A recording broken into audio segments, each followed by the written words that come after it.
Olá, sejam bem-vindos a mais um HFC Cast. Mês de março chegou e a gente vai falar delas, da gente, das mulheres, a saúde das mulheres. Será que as mulheres se preocupam com a saúde? Será que têm se preocupado mais? Pois é, quem vai conversar com a gente nesse bate-papo de hoje, doutora Débora Baldassin, ela é ginecologista e obstetra. Seja bem-vinda, doutora, aqui nesse nosso bate-papo no HFC Saúde. Obrigada, Mônica. Eu que agradeço por estar aqui, podendo falar de um assunto tão importante agora no mês de março, que é a saúde da mulher. Exatamente, né? Bom, a gente já sabe de que as mulheres já se cuidam mais que o homem, né? Vários Isso já doutores, é um fato, já é né? um fato isso. Mas as mulheres têm se preocupado mais, a informação tem chegado mais facilmente para as mulheres e elas têm ido em busca de fazer os exames, doutora, a doutora que vive essa rotina de atendimento? Eu acho que sim, as mulheres se cuidam mais, mas nós mulheres também temos uma característica muito comum de ser cuidadoras. Então, eu fiquei sabendo que no HFC mesmo, 85% do quadro de funcionários são mulheres. Então, a gente está no cuidado, a gente está na saúde e muitas vezes a gente fica um pouco de lado nessa questão de sempre estar cuidando do marido, dos filhos, de outras pessoas, até profissionalmente, e esquecemos, às vezes, um pouquinho quando a gente fala de saúde, é muito mais do que fazer os exames periódicos, né? A gente vai falar um pouco disso hoje, vai muito além disso. A gente tem que estar se cuidando no dia a dia, na nossa rotina. Exatamente. E é de comum, né, a gente ouvir isso, né? Primeiro é a esposa, então vai cuidar do marido. Depois se torna mãe, aí vem o filho. Aí vem outro filho. Depois vem os netos. E a mulher mesmo, muitas vezes, acaba não se olhando, né? Não prestando atenção nela.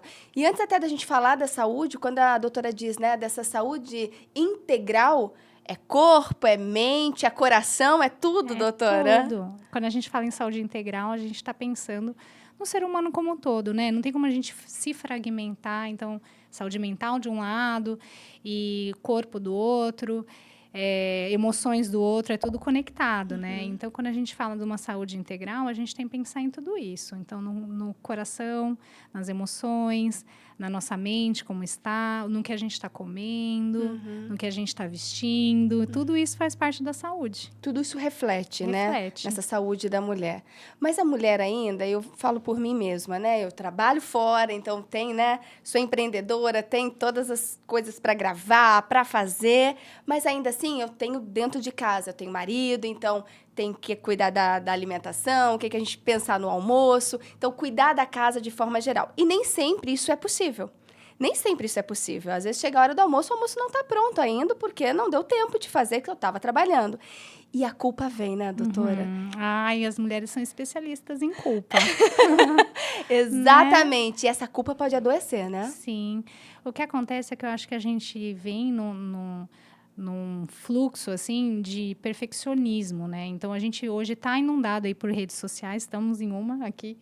Então, a gente vê tudo muito filtrado, muito fake, muitas vezes. E a gente esquece que, no dia a dia, a gente tem que ser um pouquinho, ter autocompaixão. De saber que às vezes o que vai dar é um pãozinho com manteiga. E tá tudo bem, né? Eu não consegui fazer o meu melhor, mas, assim, a gente faz dentro dos nossos limites também e sempre tentando fazer o melhor que dá. E, assim, sair dessa coisa do perfeccionismo. Eu acho que a gente tem muito isso. Porque a comparação é muito forte, né? Hoje com as mídias e aí tudo muito romantizado. Então, a gente tem que buscar mais uma vida real, né? O que a gente pode, não só o que é ideal, né? E essa busca sempre tentando equilibrar. Esse grau comparativo, né?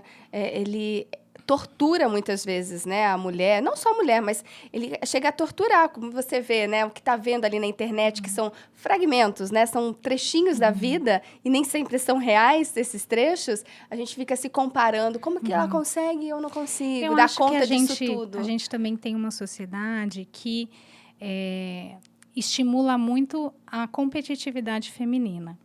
Então, a gente tem essa cobrança, e aí a gente olha a outra mulher sempre com um olhar comparativo. E eu acho que falta um pouco da gente se unir mesmo, de ter compaixão com a outra, de pensar no outro como um ser humano também, que tem suas dificuldades. Então, assim, se ela tá bonita, que legal que ela tá bonita, curtir junto. porque eu acho que isso vem ao longo de tantos anos e eu acho que a gente está num momento de desconstruir isso e trazer leveza para as mulheres também, da gente se exigir menos e ter mais compaixão umas com as outras. Doutora, esse ponto é crucial, porque se a gente analisar os homens, eles são muito parceiros um do outro. Eles são mais parceiros, eu acho. Né? Comparado às mulheres. Na própria rede social, se você vê, quando vê lá os comentários, críticas e mulheres criticando as próprias mulheres. Falta muito essa união, né? Falta, e eu acho que a gente sente falta, porque é bom a gente ter parcerias femininas. Então, às vezes, é muito comum a gente estar com uma mulher e o comentário para com a outra mulher, às vezes, ser maldoso. Assim, falar da casca, da roupa, ou fazer, assim, sempre trazendo uma crítica, que eu acho que vem dessa competitividade feminina que a sociedade veio plantando ao longo dos anos e que a gente precisa desconstruir. A gente precisa ser mais amiga, né? A gente ser mais parceira e deixar de lado um pouco essa necessidade de aparecer mais ou ser melhor. E eu acho que todo mundo pode estar numa versão boa, né? Eu não preciso estar melhor do que a outra. Eu posso estar na minha melhor versão e cada uma tem a sua.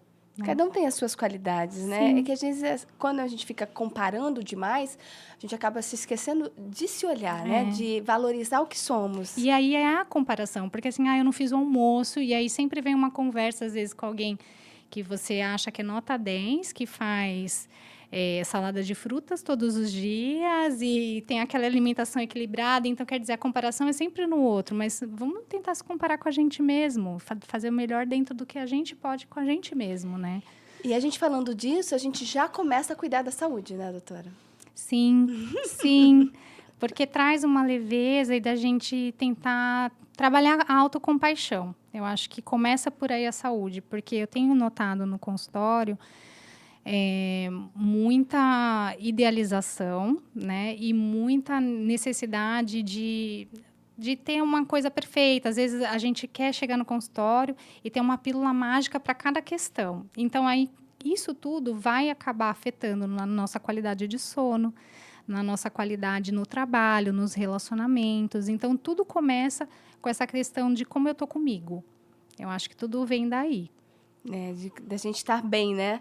Tá bem com a gente Com mesmo, a gente se mesma. aceitar, ter autocompaixão, trabalhar. E acho que essa autocompaixão também acaba, você tendo essa autocompaixão, você também tem compaixão com o outro. Então, você consegue tratar melhor uma amiga, diminuir essa carga de competitividade. Enfim, é isso. Isso aí, olha, já começamos aí com ótimas dicas para a gente se olhar, para a gente se valorizar, se achar bonita, né? Se arrumar, a gente se olhar sem ter esse grau comparativo. Hoje a gente está recebendo, então, a doutora Débora Baldassin, ginecologista e obstetra aqui do HFC Saúde, e estamos falando da saúde da mulher. E falando um pouco de saúde, né?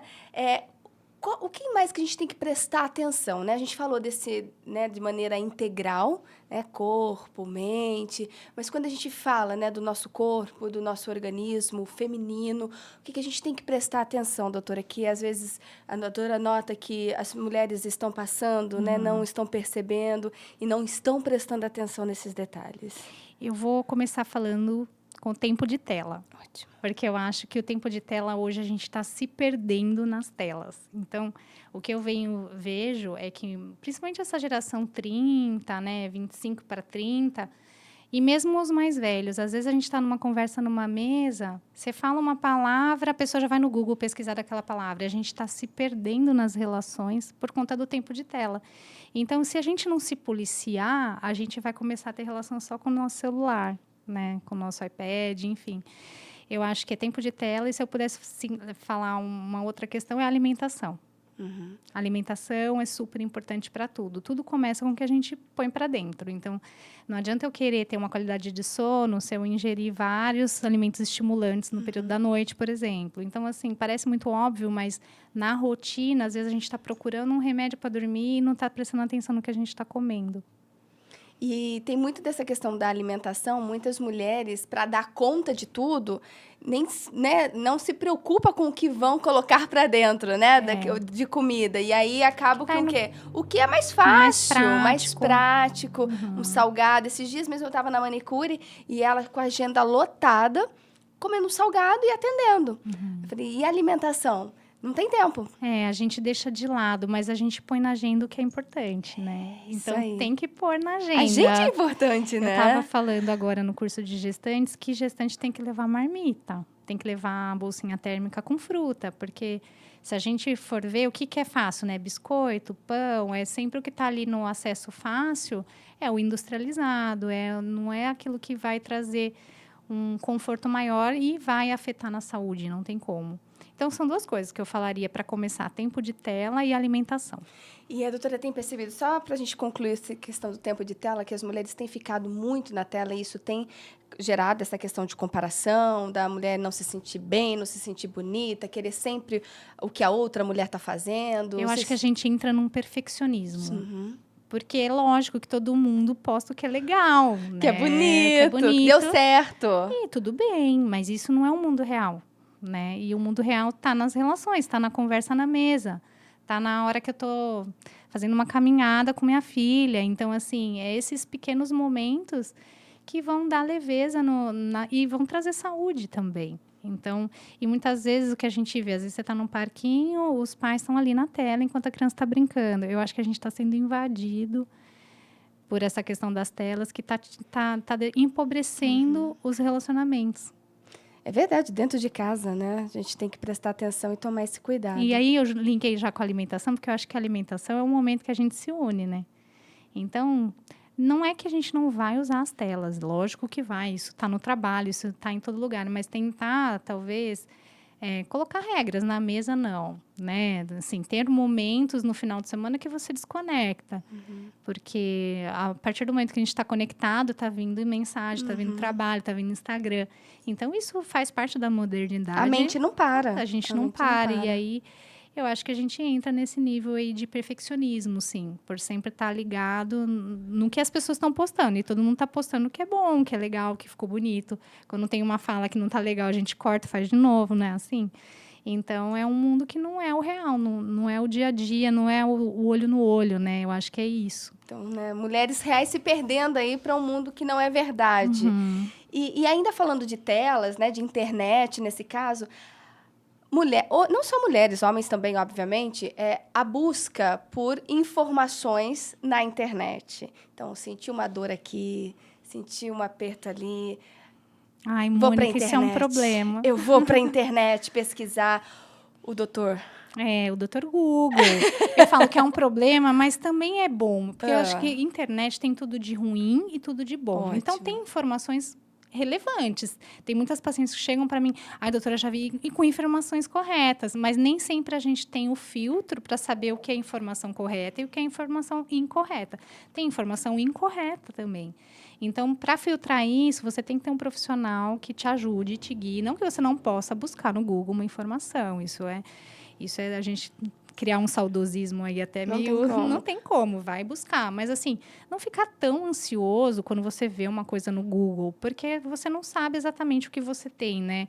E ter um profissional da sua confiança para qualquer área, para você poder tirar as dúvidas e não ficar tão... Porque o que eu vejo é que, às vezes, as pacientes vêm com informações do Google extremamente ansiosas, porque, em geral, o Google traz informações, às vezes, de uma doença muito mais grave do que aquilo que pode começar ali, mas depois piora muito. Não consegue esse filtro, né? Porque não tem o entendimento.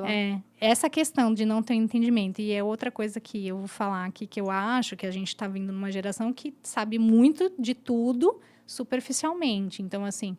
Para você entender bem da sua área, você tem que estudar, você faz um MBA, você se especializa. Então, o médico estuda muito. Então, assim, muitas vezes você é específico daquela área, um dermatologista vai saber falar da sua alçada, um ginecologista da sua alçada. Então, a gente estudou para isso e tem mecanismos... Muitas vezes eu estudo de novo. Eu pego um caso difícil, eu vou estudar de novo, mas eu já tenho um preparo para esse estudo direcionado. Então, eu acho que a gente... pode, sim, se informar, mas não ficar ansioso com essa informação. Vai para o médico e conversa. E essa história de ir para o médico, né? A gente vê que, antigamente, a mulher ela tinha um ginecologista que era de confiança. Da vida, né? E que seguia ela pela vida, Pois né? é. A mulher pela vida. Hoje se perdeu um pouco isso, doutora? Eu acho que sim, porque a ginecologia é uma área... E a obstetrícia são áreas imensas. Então, tem várias sub-áreas, inclusive. Então, hoje em dia...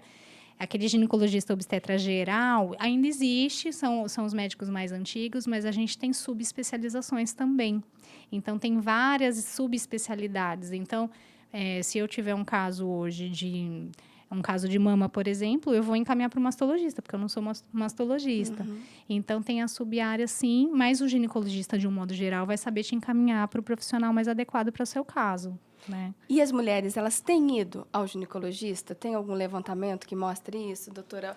Ou ali a doutora percebe, né, nos pacientes que chegam, eu tô há 2 anos, eu tô há 3 anos sem vir ao ginecologista. Eu não tenho uma estatística, assim, firme para te falar, mas o que eu diria é que boa parte das mulheres se cuidam, sim. O que é muito triste, às vezes a gente vê, é a segunda vez que eu estou indo no ginecologista, a mulher está com 35, por exemplo. E às vezes a gente pega uma situação que poderia ter sido prevenida e não foi, né? Então, a gente está falando, vamos falar de prevenção, a gente atua muito na prevenção de câncer de colo e na prevenção de câncer de mama. Para as mulheres acima de 40 anos, existe a prevenção. Não é que você não vá ter um problema, mas se tiver fazendo o preventivo ou fazendo a mamografia anualmente ou bianualmente, dependendo da situação, você pega num estágio curável, né? Isso faz toda a diferença. Mesma coisa com câncer de colo. Quando a gente fala de preventivo para câncer de colo, a gente está falando que a gente vai pegar num estágio que eu consigo fazer uma biópsia pequena e curar.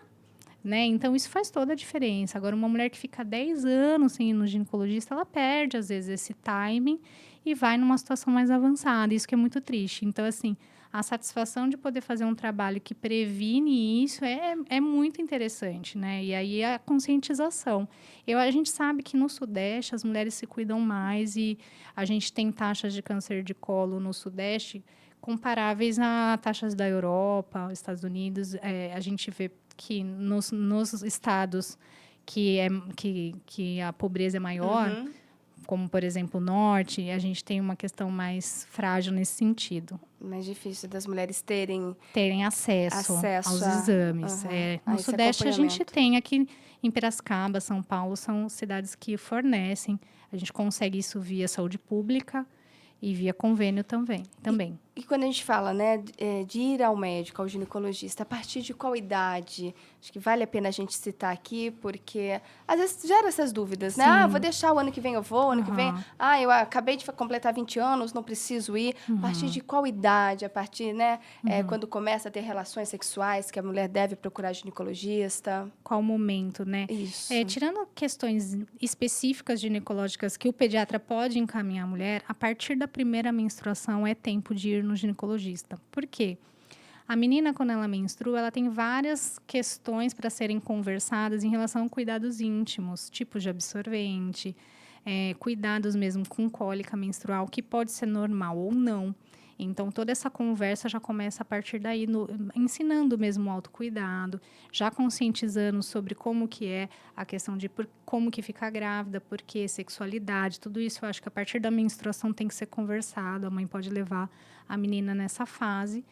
E não precisa ter relação sexual, ser sexualmente ativo para precisar ir no ginecologista. O ginecologista, na verdade, ele é um médico clínico da mulher. A gente faz um screening geral, de uma saúde geral. É óbvio que tem sistemas de saúde da família que a mulher passa no clínico e o clínico faz esse screening. Mas, em muitas situações, a mulher escolhe ir num ginecologista. E o ginecologista acaba vendo a pressão arterial da mulher, fazendo um screening geral e encaminhando, se necessário, não só da área ginecológica. Então, se consultar anualmente a partir da menstruação. Extremamente importante. Sim. E tem muito disso? Porque a minha amiga está usando esse medicamento, eu passei a usar também. Porque para ela está dando certo, pode ser que dê certo para mim. Também pode ser uma situação complicada. A escolha do método anticoncepcional é algo que tem que ser conjunto da mulher com seu ginecologista, porque a gente sabe, o Ministério da Saúde, ele tem várias contraindicações para algumas situações. Então, a gente só sabe disso conversando com essa mulher e examinando essa mulher. Então, eu só vou saber qual é a melhor anticoncepcional para ela atendendo, conversando, vendo os fatores de risco, história familiar. Então, tudo isso é importante na escolha. Lógico que a gente tem várias opções e a mulher escolhe junto. Eu acho que é temerário ir na farmácia e isso é possível, né? as mulheres irem comprarem um método não é o ideal. E, doutora Débora, hoje, né, as mulheres, elas têm vergonha de perguntar as coisas ainda no consultório? A doutora percebe isso? Hoje, né, até por conta do acesso à internet, né, hoje a gente fala de vários assuntos de forma mais natural, não tem tanto tabus assim, ou ainda tem? Ainda tem. É. Eu acho que ainda tem tabu, acho que menos. Mas tem muitas mulheres que têm vergonha de perguntar de sexualidade, não se sente à vontade. Como eu sou mulher, eu acho que elas ficam um pouco mais à vontade, mas não é sempre, e não é um assunto que todo médico gosta de falar também, né? Não é porque o médico é ginecologista que ele está tranquilo de falar de sexualidade, nem sempre é assim. E é tão, assim, importante falar, né? De estar Então, bem também, que faz parte de estar com sim, uma saúde boa, sim, né? com certeza. Sexualidade faz parte da saúde, né? E ter esse espaço para falar, né? Porque as pessoas confundem um pouco, assim, mas eu não vou dar um remédio, ou então, assim, não é porque você não vai dar um remédio, ou não, muitas vezes nem tem um medicamento para libido necessariamente, que você não pode falar nisso, né? Que você não pode dar uma abertura, ter uma conversa franca. E sexualidade é um tema importante, né? Eu acho que existe ainda tabu, mas eu acredito que as mulheres estão mais abertas, assim, a esse Pra tipo de conversa. informação, sim. E a falta de libido tem sido um tema, uma recorrente dentro dos consultórios? Muito, Verdade. muito. Por As quê, mulheres doutora? reclamam muito de falta de libido. E a gente confunde um pouco, eu acho que a falta de libido com... A libido na mulher, né, é um pouco diferente no homem, ela é multifatorial. Então, assim, ela não depende só da questão hormonal. E eu acho que a gente está numa época que está muito na moda, usar algumas coisas para melhorar a libido, disposição, enfim. Mas, assim, se eu estou trabalhando pra caramba, estou cansada, não dormi bem à noite, o meu filho está doente, então tem várias coisas que influenciam na libido. Então, não adianta a gente não estar bem de saúde e querer estar com uma libido lá em cima. Não vai rolar, né? Então, assim, é importante estar descansado, estar bem, enfim, para a libido funcionar, estar bem no relacionamento também, porque às vezes eu estou num relacionamento abusivo, que só brigo, aí eu venho no consultório e falo, eu não estou bem da libido. Aí, assim, no final da consulta, o paciente já está chorando, porque aí percebeu que o problema não é a libido, o problema é o relacionamento, que realmente não está saudável. Então, tudo isso a gente conversa na consulta. E é importante ter essa conversa. É importante, e é muito difícil ter essa conversa, porque às vezes é mais fácil a gente colocar um hormônio ali e não vai resolver. Que não é a causa, né? Não. Mas pode ser também, né? Pode ser também. Pode ser também. É multifatorial. Uma das causas é o hormônio. Está dentro né? Uma das. Mas tem várias outras. E, em geral, quando eu vejo meninas, às vezes, que vêm no consultório queixando de libido, com 30 anos. Então, assim, muito jovens. Então, nessas situações, é lógico que muitas vezes a gente dosa o hormônio também. Mas nessas situações, em geral, o problema não é hormonal. É muito mais o relacionamento, o dia a dia, a rotina. Então, tudo pode influenciar na libido. Tudo pode influenciar. E a questão da gestação? Justamente pela questão da correria, as mulheres estão deixando, né, de pensar, vou ser mãe mais lá na frente, quando eu me realizar profissionalmente. E aí os anos vão passando, a vida vai acontecendo. Eu estou dizendo isso até por mim, tá? 37 anos. E né, agora... É uma moça. Ai, jura, doutora? É uma moça, com Porque certeza. a gente tem um medo dessa história de prazo de validade de mulher, que eu acho que isso é uma cobrança que eu sinto como mulher. É uma cobrança, porque quando você não casou ainda, quando é que você casa? Aí você casou, quando é que vem o primeiro filho? Os netos, cadê? Né? Não vai dar um netinho para a mãe, não vai dar um netinho para o vô, enfim. A cobrança, ela... no meu ponto de vista, chega muitas das vezes a travar. Porque é tanta informação, porque você, né, tem que dar conta, né, de ser a empreendedora, tem que dar conta do seu trabalho profissional, tem que dar conta dentro de casa, tem que dar conta, né, de ser uma boa esposa. E aí... eu gosto muito de falar, Mônica, que não tem que nada. Não tem que nada, né? Não tem que nada. Isso aí é um alívio, não é, doutora? Tira um peso, né? Porque é uma cobrança. Não tem que. Tira o tem que.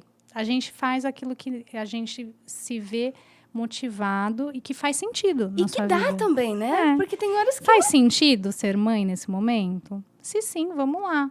E mesmo assim, a gente não tem garantias, né, Mônica? A gente não sabe exatamente quando, se vem. O que a gente sabe, assim, eu até vou compartilhar com você a minha idade, eu fiz 41 esse ano. E eu entendo essas cobranças, mas também é muito bom amadurecer, né? A gente vai vendo a vida passar e, assim, a mulher, realmente, a gente tem essa questão do tempo. Qual a idade, assim, ideal que a gente fala, assim? A gente orienta, tecnicamente falando, tentar até os 35, pelo menos. Se você não tem essa possibilidade, a gente costuma orientar congelamento de óvulo, né? Para você não perder a pressa.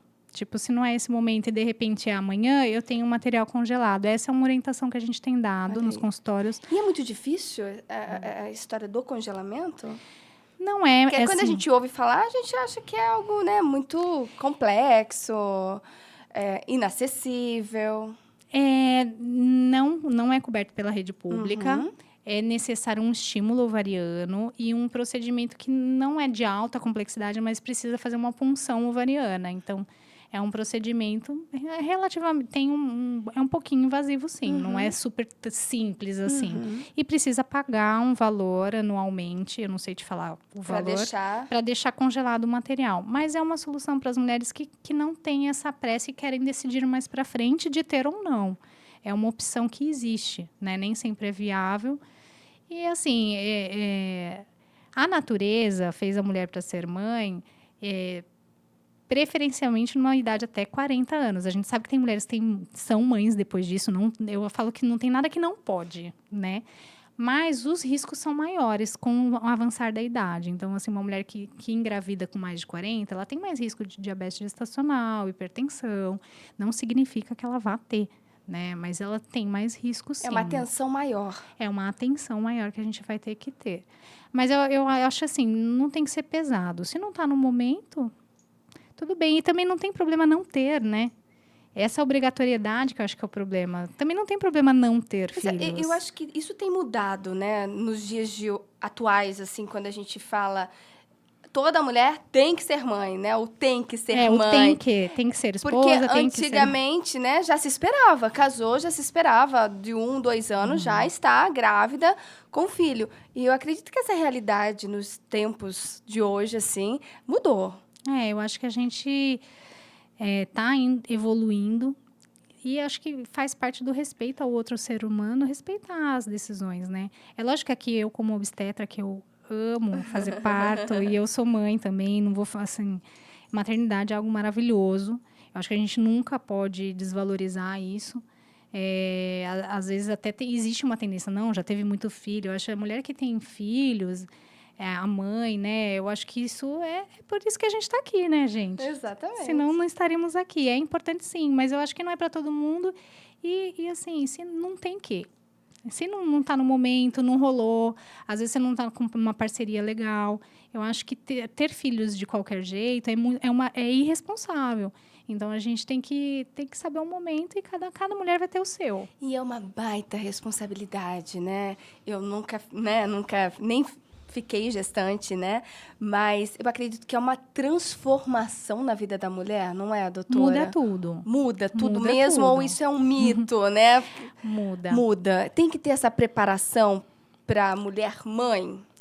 Por mais que a gente se prepare, a gente nunca está pronta. Olha eu aí. acho que, assim, eu falo, até porque eu tenho 2 filhas, né? Eu tenho uma que está fazendo 10 anos hoje Que legal. e uma de 7. E tendo toda a teoria, porque eu já era ginecologista, a gente quebra a cara também. Então, a maternidade é uma experiência de vida e vai mudar, assim...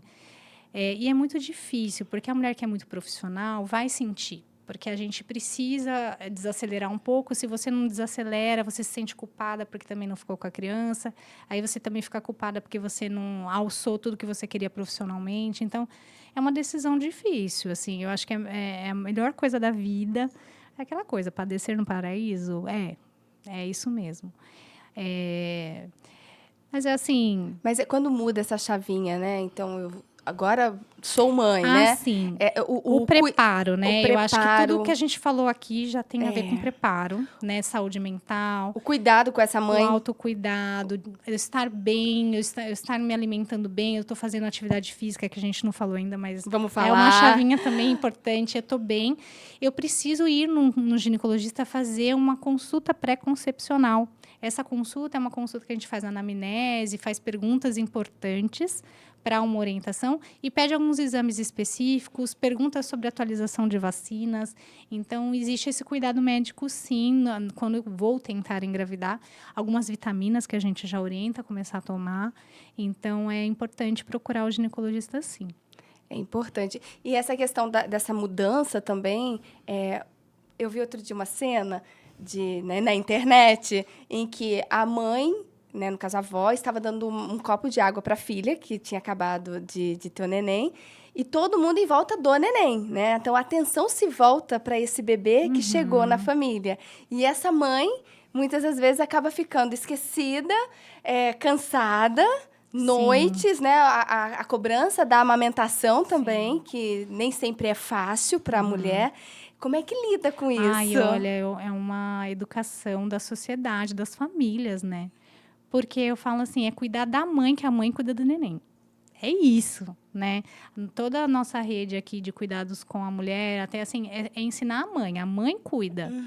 Porque muitas vezes vem todo mundo, agita a criança, depois sobra tudo para a mãe, Pra né? A mãe. mãe que vai ficar À com o noite. bebê a noite inteira. Então, é sempre empoderar e dar recursos para essa mãe. Então, se a avó quer ajudar, ela fica com a mãe, né? Ajuda E aí, essa mãe, né? isso, a mãe que vai falar, mãe, troca essa fralda, ela é a mãe que vai determinar o que vai ser feito com o bebê. Eu acho que isso é importante para deixar um ambiente seguro, para a mulher se sentir segura. E, lógico, ela vai delegar o que ela entender que é próprio para se delegar, até com os pais, viu? O pai fica apoiando a mãe. É muito assim. Tudo vai de uma conversa de diálogo, né? O diálogo precisa existir, né? Nos Precisa. relacionamentos, na família, porque senão vem a insatisfação. E muitas vezes a mulher acaba não falando, vai guardando, quando vê, adoeceu. Sim, eu acho que os limites, né, Mônica? A gente tem dificuldade de colocar os limites. As mulheres têm muito mais dificuldade, eu acredito. Porque a gente vem nessa de ser a garota perfeita, que não desagrada, que tem que ter uma aparência X. Então, eu sempre tenho que estar sorrindo. Então, colocar os limites é uma coisa que não é muito natural. Então, a gente precisa aprender a fazer isso com gentileza. A gente não precisa perder nossa característica, porque a gente vê o contrário também. A mulher, quando é muito poderosa, ela passa para um lado mais agressivo para se impor. Não precisa, a gente pode colocar os limites dentro do nosso estilo. E às vezes se veste, né, desse jeito, né, mais agressivo, Pra se mais proteger. poderosa, para se proteger, mas quando tá ali no íntimo, sozinha, sofre, né? Porque e aí fica não tá muito feliz. sozinha. Exatamente. E aí não vem a felicidade, né, verdadeira aí para poder curtir todos os momentos da vida. Mas vamos falar, eu tava tentando fugir dessa história de exercício, de atividade física, Dá porque uma preguiça. todo HFC Cast é um puxão de orelha, né? Porque a atividade, outro dia um doutor falou assim, sabe qual é a maior e melhor poupança que um ser humano pode ter? É de músculo. Para a vida toda, né? Para quando ele ficar ali, chegar na terceira idade, na quarta idade, sei lá, ele vai E ter... você vê, Mônica, que os estudos vêm sendo cada vez mais expressivos nos benefícios da atividade física. E se você trouxer um cardiologista aqui, ele vai falar isso. Um neurologista, ele vai falar isso, que previne, inclusive, demência. Então, para todas as áreas. E para mim, não vai ser diferente. Inclusive, na gestação. É importante, sim, fazer atividade física na gestação. E a gente acha que não. Que não pode. Gestação, pelo amor de Deus. Fica ali numa redoma... parada, e não é assim, né? Porque eu acho que a gente veio, né, de uma época que quem se exercitava, quem fazia muito trabalho braçal, era a faixa da sociedade que era mais pobre. E hoje em dia, não, né? A gente precisa, todos precisam para a saúde, né? Se movimentar é saúde. Na gestação, eu só gosto de salientar, assim, que é importante fazer sim, mas uma mulher que está sedentária e engravidou, ela precisa ter um cuidado de não fazer um treino muito intenso. Um acompanhamento nesse Ser caso. moderado. Então, tem atividades mais específicas para gestantes, isso também. E em algumas situações a gente contraindica, mas em algumas situações patológicas. No geral, para todas, é importante sim. Fazer se essa exercitar. atividade. Mas, de maneira geral, esse exercício, né? A gente precisa ir, não tem jeito, a gente precisa. Isso faz bem, isso traz benefício para a mulher, até para a alegria, para ela se sentir mais bonita, para ela se sentir melhor, com mais disposição. Eu falo que às vezes é tão difícil a gente levantar e ir para a atividade, mas se você parar para reparar, porque eu fiz isso comigo, a volta, Muito bom. nossa, como valeu a pena, ainda bem que eu vim. Então, a gente vai um pouco que arrastado, mas a gente sabe que o benefício, né? Eu não sei, é uma sensação tão boa que dá nessa volta. A gente já tem essa comprovação, viu, Mônica? Isso que Olha você está aí. falando, que o exercício ele tem um efeito antidepressivo, né? Então, assim, para quem quer se cuidar, é importante entender isso, porque não é... às vezes, eu faço no receituário, eu escrevo como se fosse um remédio, porque é remédio, né? A gente precisa se exercitar para estar bem também com a mente. Então, não é só para eu estar sarado, estar bonito, estar de biquíni no verão. Isso não é isso. É para ter uma vida saudável. Então, a gente está falando aí de qualidade mental, a gente está falando de qualidade no sono, a gente está falando de qualidade no osso. Então, a gente vai prevenir a perda óssea de uma forma... todo mundo vai perder osso, mas de uma forma menos acelerada. Mais devagar. Então, eu previno várias doenças, né? Doença cardiovascular, eu controlo pressão, controlo peso. E a gente sabe que hoje a grande maioria das doenças, alguns cânceres, inclusive, tem relação com síndrome metabólica. E a síndrome metabólica, a gente está falando do sobrepeso. E a atividade física também ajuda a gente a controlar o peso. Então, vai muito além da casca, né? Não é só para ficar bonitinha, né? É uma coisa que vai muito além disso. E traz essa sensação, é comprovado. É comprovado, libera endorfina, Olha aí. que tem um efeito antidepressivo, um efeito de prazer, né? Que a gente se sente bem, dá uma sensação boa. Que é isso que você falou, no final é tão bom. É Ainda bom quando bem. termina, né? Quando começa, nem sempre. Não, para ir, eu não sei, não todas as mulheres, obviamente, mas para ir, né, para uma academia, para fazer um determinado exercício, eu falo, meu Deus, eu vou arrastada. Mas quando eu tô ali já executando ou na volta, Aí é bom. uma sensação de valeu a pena, Valeu a ainda bem pena. que eu vim. E parece que a gente fica mais disposta, o dia rende mais, Sim. A gente consegue ter até mais criatividade, sabe? Para Sim, isso é desenvolver o real. assunto. Isso é estudo real. comprovado. Isso é Sim. tudo endorfina que vem sendo Isso. liberada. Assim como eu também gosto de falar que a atividade física em excesso também pode lesionar, se a gente não faz com Isso, cuidado, se a gente não fortalece a musculatura. Com acompanhamento profissional. Isso, então assim, tudo tem também seu limite, como tudo, né? Mas faz É parte, muito bem, é muito bom, é importante. importante. E dá, sim, essa sensação de prazer, de saciedade, enfim. É difícil você chegar com uma ansiedade para comer muito depois de fazer um treino, por conta dessas substâncias que são liberadas. Então, a gente fica com menos vontade de comer tanto. Então, verdade. ajuda a emagrecer, não só pela perda calórica. Doutora, abre o apetite até para comer salada. Não é? Nossa, parece que a salada fica até mais gostosa. Então. Faz exercício aí, depois você me conta.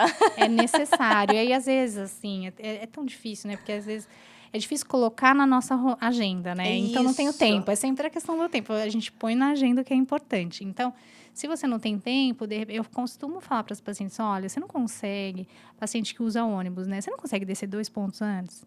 Vai de tênis, faz aquela... Mas, assim, é para ir no pique. Tá voltando do trabalho, já anda, sei lá, você andou 1 ponto a menos, ou um tanto assim, você andou 2 quilômetros a mais, já é um tanto de caminhada.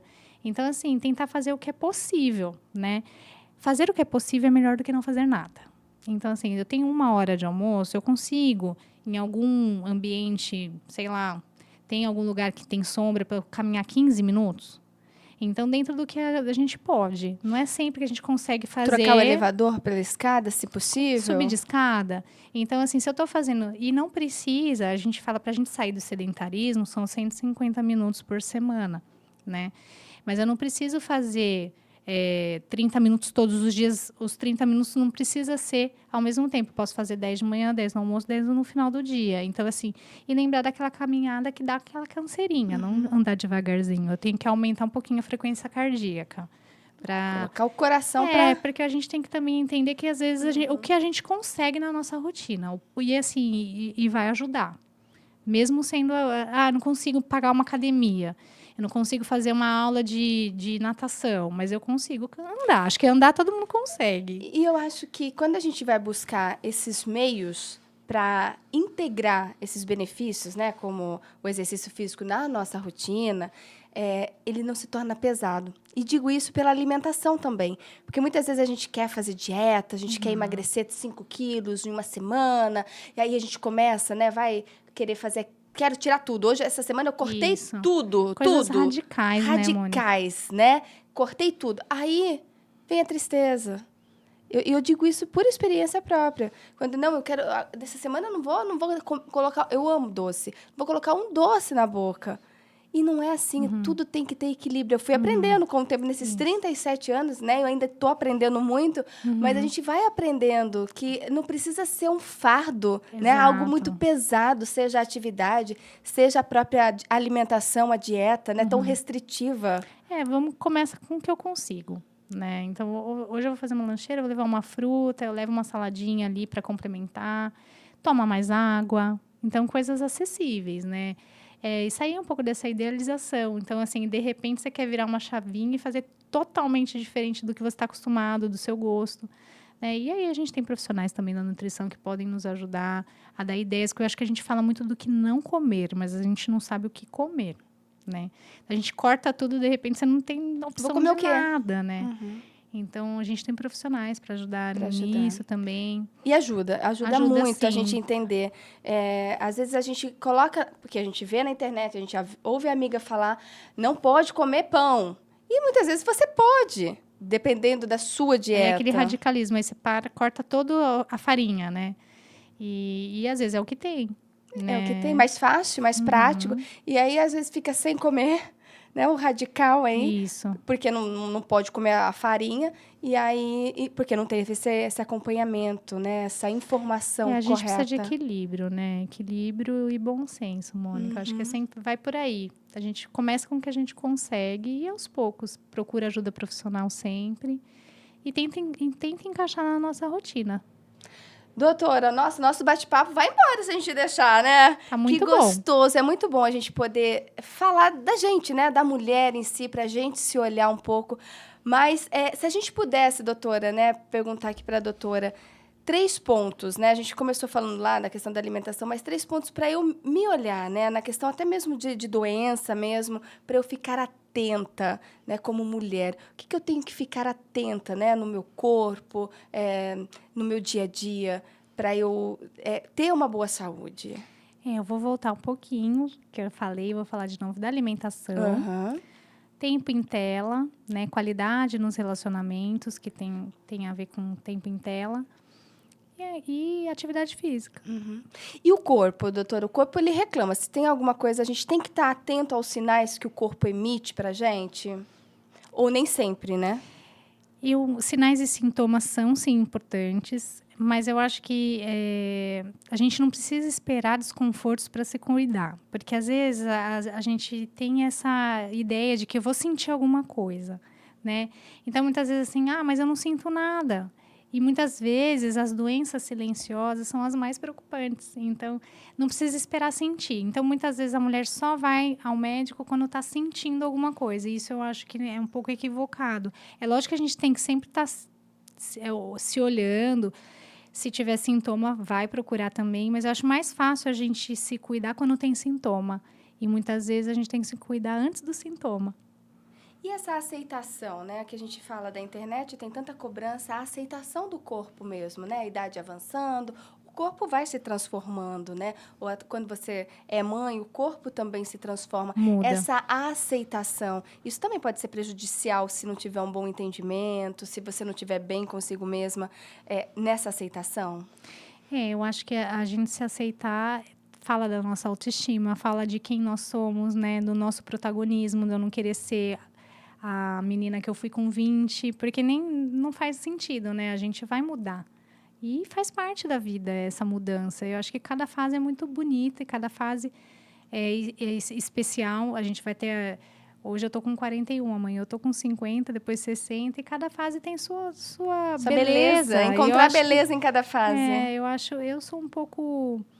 É lógico que eu sou vaidosa também, eu gosto. Mas eu vejo tantas mulheres, assim, que fazem muitas plásticas. A gente atende muito no consultório. E isso, eu acho que vai um pouco na contramão da saúde. Que eu acho que a gente pensar só, assim, na aparência, né? Então, externa, né? Essa aparência externa e dentro, de repente, tá... Porque a beleza vem de dentro, né? Eu acho que muito ela exala. Isso, né? Muitas pessoas dizem isso, né? A beleza, ela exala quando você tá bem. E cada um tem a sua. Então, não é uma plástica que me deixa bonita. Eu sou bonita pelo que eu sou, como eu vivo, o meu dia a dia, nos meus relacionamentos, como eu falo com meu filho. Então, é a gente valorizar essas coisas que são realmente importantes. Eu acho que a gente também está num mundo que vem com toda a força com a imagem, estou pondo boca, estou preenchendo, e dentro de uma qualidade, de um bom senso, não sou contra procedimentos estéticos, mas eu acho que existe um equilíbrio também. É a gente não se perder, né? Exatamente, não se perder, porque tem pessoas realmente que até se descaracterizam, você não consegue nem conhecer mais, por conta dessa dificuldade de aceitar a idade que vem. E cada mulher tem uma beleza diferente dependendo da idade. Você não vai ser bonita como era aos 20, mas você não vai ser bonita aos 20 como você é com 40. Então, são belezas diferentes em cada fase. Assim como a libido, porque é muita questão da comparação. Uma mulher de 40 não vai ter a libido que tinha aos 20. Então, assim, faz parte da vida. As mudanças vêm. Assim como a carga que você tem de responsabilidades com 40, a sua vida profissional, a sua maturidade é outra. Então, a gente precisa respeitar cada fase e se aceitar mesmo. Exatamente. Muito bom ouvir isso, viu, doutora? Se aceitar com 20, com 30, com 40... Com a idade que Deus permitir aí. Isso, porque a mulher tem essa questão da idade, né? Eu até quis falar a minha idade também, porque não tem que esconder, não tem que ter vergonha. A gente precisa se respeitar primeiro para que o de fora também respeite. Porque às vezes a gente culpa muitos homens, mas a gente também tem que partir de nós. É isso aí. E é muito bom ouvir isso, reforçar isso, porque nessa loucura, né, do dia a dia, muitas vezes vem esse grau comparativo e aí a gente cai nessa armadilha, né, de se comparar, de eu não estou mais bonita, eu não estou me sentindo bem, e não consegue enxergar mais a beleza, né, onde ela existe, porque não se olha, não se reconhece mais, e aí vai em busca de vários procedimentos. Eu também não sou contra procedimentos, mas desde que haja esse equilíbrio, para a gente não se perder, né, doutora? Isso é extremamente importante. Muito bom, doutora. Eu queria que a doutora deixasse aqui, já que estamos no mês de março, mês das mulheres, uma mensagem para todas nós, né, desse mês, para a gente se olhar mesmo, para a gente se amar mais. Eu acho que depois que a gente consegue, quando a gente está bem, que a gente consegue exalar, e aí sim ajudar o outro, né, fazer bem para o outro. Eu acho que é uma dádiva, né? É um presente ser mulher. Eu acho que a gente tem que ter orgulho disso. E se eu pudesse deixar uma mensagem, é esse autocuidado. E o altruísmo vem naturalmente quando você está bem. Então, aí assim, a gente consegue cuidar bem do outro quando a gente está bem cuidada também. Olha, uma palestra, doutora. Foi ótimo o nosso bate-papo. Muito bom. Espero que inspire as mulheres a se olharem mais, a se amarem, a procurar, né, realmente estar bem com elas, em primeiro lugar, né? Muito obrigada. Eu que agradeço a oportunidade, eu que agradeço, doutora, muito obrigada. Já fica aqui o convite quando quiser voltar para a gente falar mais, porque é muito bom falar, né, da saúde da mulher, falar da mulher, para a gente se unir, não é isso? Que a gente começou lá no início do nosso bate-papo. Essa união é extremamente importante, esse apoio que uma pode dar para a outra. Sim, estou à disposição, quando precisar. Obrigada, gente. Então, foi doutora Débora Baldassin, ginecologista e obstetra, que participou aqui com a gente. Muito obrigada, viu, doutora? E olha, obrigada a você que nos acompanhou. Lembrando que você pode acompanhar os outros episódios do HFC Cast, tanto no nosso canal do YouTube HFC Saúde, como também pelo Spotify, HFC Cast. Acompanhe, tem muitas informações muito boas, informações boas tanto para você quanto para toda a sua família. E olha, até mais. Tchau, tchau.